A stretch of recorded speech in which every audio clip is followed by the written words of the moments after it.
The office was silent, except for the faint hum of computers and the clicking of heels on marble floors.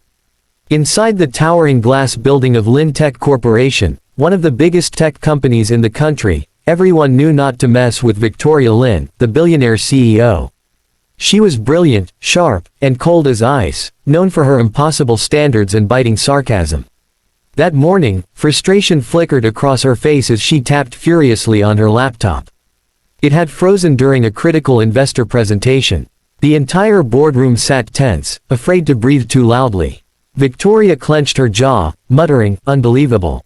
A company that builds supercomputers, and I can't even open a file." Her assistant offered to call IT, but Victoria waved her hand dismissively, scanning the room until her eyes landed on someone mopping the hallway floor just outside the glass doors. A janitor, middle-aged, wearing a faded uniform and carrying a quiet calm that didn't fit the chaos around him. His name tag read Eli Thompson.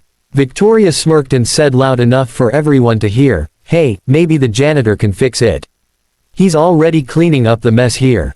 Laughter rippled awkwardly around the room. Eli looked up, a flicker of surprise in his kind brown eyes.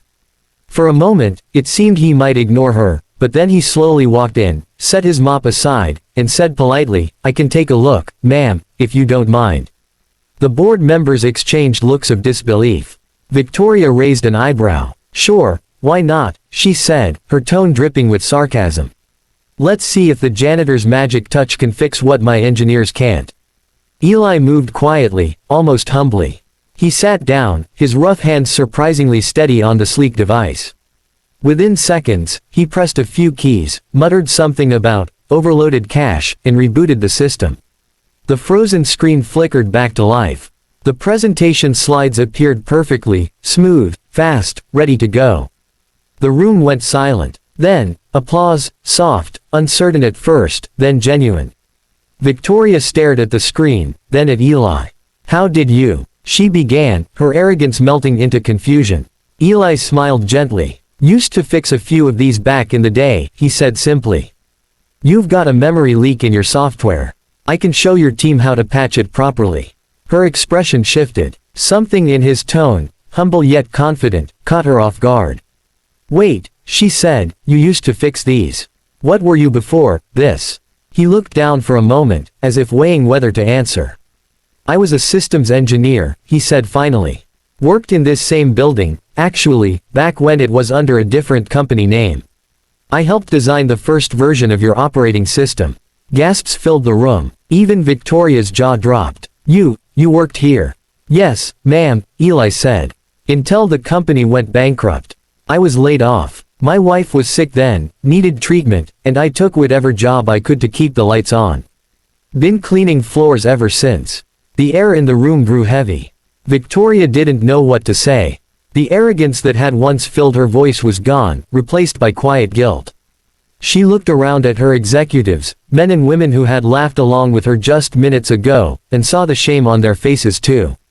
After the meeting, she found Eli in the maintenance room, refilling his mop bucket. "Mr. Thompson," she began, her voice softer than anyone had ever heard it. "I owe you an apology."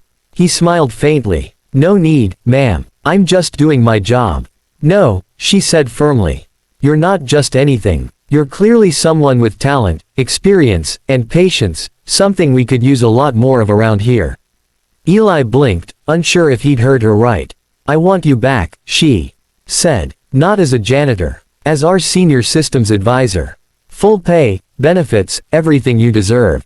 Tears welled in his eyes, though he tried to hide them behind a quiet laugh.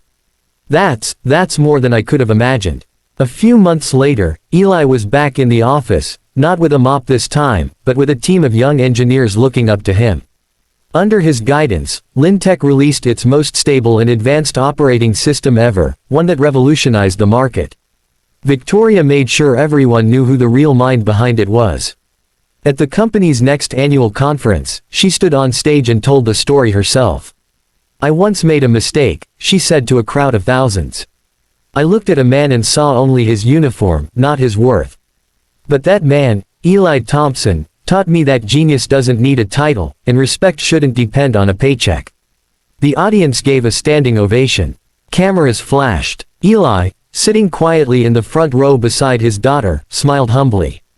After the event, Victoria approached him once more and said, "You changed more than this company, Eli. You changed me." He nodded, his eyes soft with gratitude. "Sometimes," he said, "people just need to be seen for who they really are." The story of the billionaire CEO and the janitor spread far beyond Lintech's walls. It became a viral symbol of humility, respect, and second chances, a reminder that no act of kindness or skill ever goes unnoticed forever. And as Victoria often said later in interviews, you never know who you're laughing at. That janitor might just be the genius who built the very world you stand on. So if you've ever been underestimated, or if you've ever looked down on someone you thought was less, remember Eli's story. Share it, like this video, and subscribe for more stories that remind us of what really matters. Not titles, not wealth, but heart, respect, and the power of second chances.